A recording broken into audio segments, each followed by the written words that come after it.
I think everybody can hear me without this.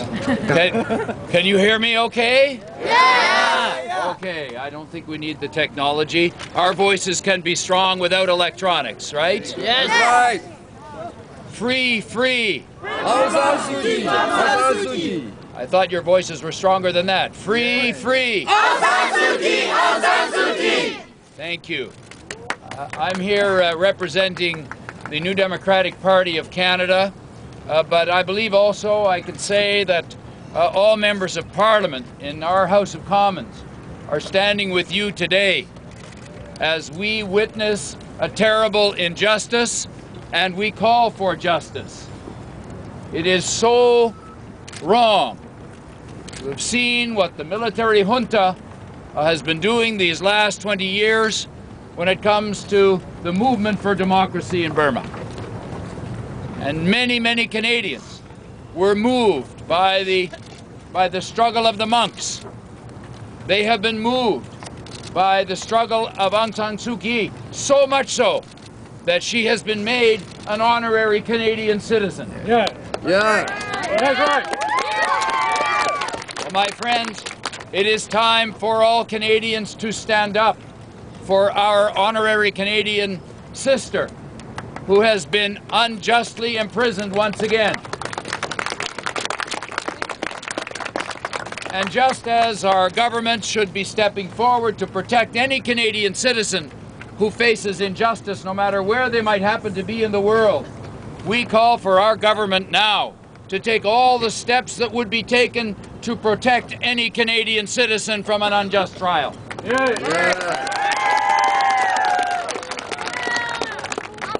I remember how moved we were when that honorary citizenship was bestowed.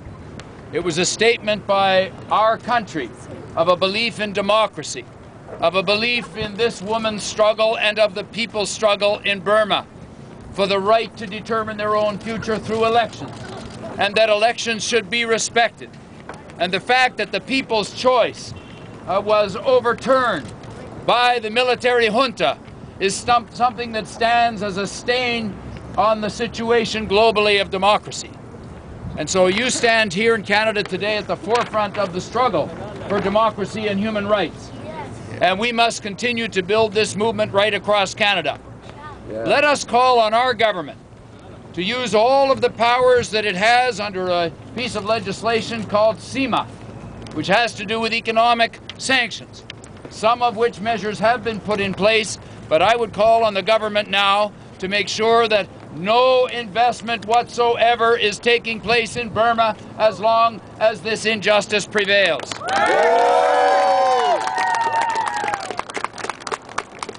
We need to work at the level of the United Nations. We need to work with our contacts with other countries. It's extremely important, for example, that we be in touch with the Chinese government and ask the Chinese government to become part of the movement to create some freedom and democracy in Burma. Other governments, too, can join with us.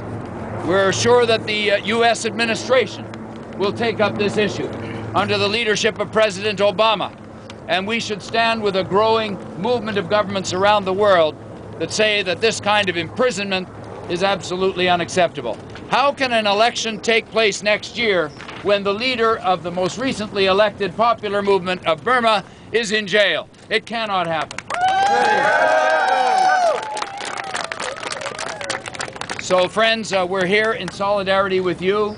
We know that your heart aches to see that once again such an injustice has prevailed, with freedom only 2 or 3 weeks away for this remarkable Nobel laureate, maker of peace, sister of democracy, to have seen this imprisonment take place and this trial where her lawyer has now been, one of her lawyers has apparently been thrown out of the court. All of this shows that the military junta has only one thing in mind, and that is to crush the movement for democracy. Well, I think the people of the world are not going to let that happen. I believe you're not going to let that happen, and we stand with each and every one of you in your struggle. Thank you very much. Thank you very much, Jack. And Jack and Olivia and NDP, New Democratic Party, always stands behind the people of Burma, and then they always supported us. We really thank you so much, and we always appreciate, we never forget, and your help and all Canadians' help. And then I would like to take this opportunity to give Jack and our joint statement from friend of Canada, and then the Burmese Democratic Forces in Canada. Altogether today, we issued a statement.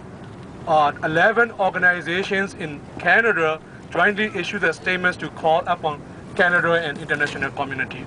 I'm sure that Jack and NDP will take this case in the upcoming parliament session.